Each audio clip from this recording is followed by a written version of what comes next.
الحمد للہ رب العالمین، الصلاۃ والسلام علی اشرف الانبیاء والمرسلین وعلی آلہ واصحابہ اہل بیتہ ومن تبع سنتہ اجمعین۔ اعوذ باللہ من الشیطان الرجیم، بسم اللہ الرحمن الرحیم۔ آج جو ہے ہم سورہ الاعراف کی تلاوت کریں گے اور اس کی تفسیر پڑھیں گے، تو میں انشاءاللہ شروع کرتا ہوں۔ بسم اللہ الرحمن الرحیم۔ شروع اللہ کے نام سے جو بڑا مہربان نہایت رحم والا ہے۔ الف لام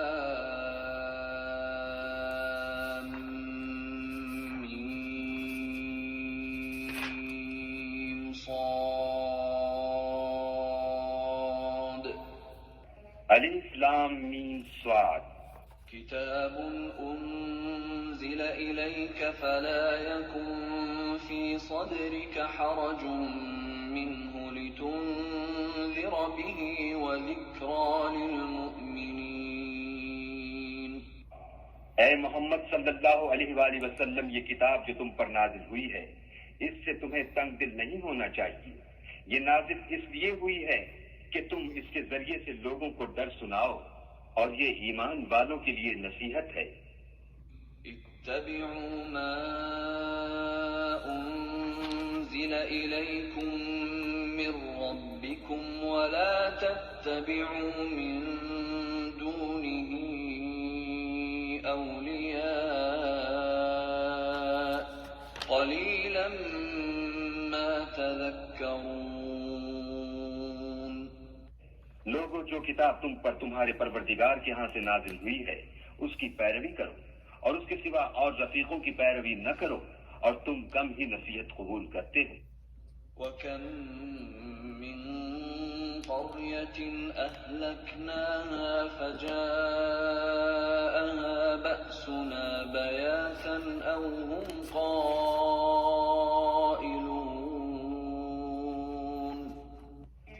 اور کتنی ہی بستیاں ہیں کہ ہم نے تباہ کر ڈالی، جن پر ہمارا عذاب یا تو رات کو آتا تھا جبکہ وہ سوتے تھے، یا دن کو جب وہ قیلولہ یعنی دوپہر کو آرام کرتے تھے۔ فَمَا كَانَ دَعْوَاهُمْ إِذْ جَاءَهُم بَأْسُنَا إِلَّا أَن قَالُوا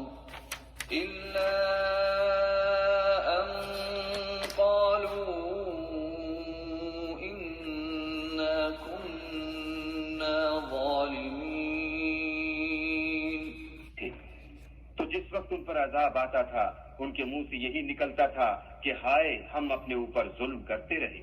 فَلَنَسْأَلَنَّ الَّذِينَ أُرْسِلَ إِلَيْهِمْ وَلَنَسْأَلَنَّ الْمُرْسَلِينَ۔ تو جن لوگوں کی طرف پیغمبر بھیجے گئے ہم ان سے بھی پرسش کریں گے اور پیغمبروں سے بھی پوچھیں گے۔ فَلَنَقُصَّنَّ عَلَيْهِمْ بِعِلْمٍ وَمَا كُنَّا غَائِبِينَ۔